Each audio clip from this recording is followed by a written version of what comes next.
తులసి ఈ భూమి మీద పుట్టినటువంటిది మొట్టమొదట ఎక్కడి నుంచి పుట్టింది అంటే బీజము నుంచి వచ్చింది కాదు. తులసి చెట్టు గింజల్లోంచి రాలేదు.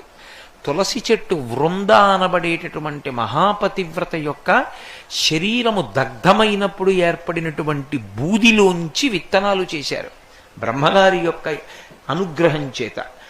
ఆ విత్తనములను చల్లితే అందులోంచి తులసి పుట్టింది.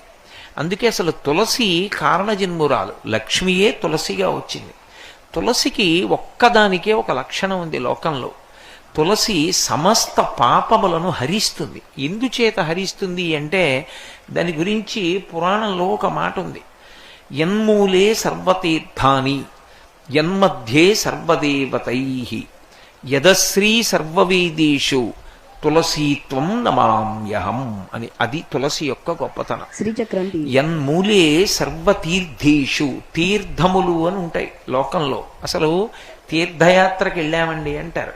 తీర్థయాత్ర అన్న మాటకు అర్థం ఏంటంటే మీరు దేవాలయానికి వెళ్ళి ఒక దేవాలయంలో ఉండేటటువంటి మూర్తిని మీరు దర్శనం చేసి వచ్చారనుకోండి, మీకు ఎంత పుణ్యం పడింది అని అడిగితే చెప్పడం చాలా కష్టం. చాలా తక్కువ పుణ్యమే పడుతుంది, నన్ను నమ్మండి, యథార్థం చెప్తున్నా. అదేం పెద్ద పుణ్యమేం పడిపోదు.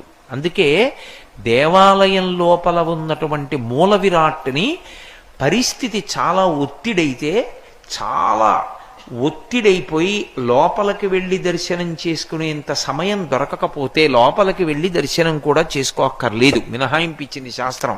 విమానమూర్తిని చూసి వచ్చేస్తే చాలు.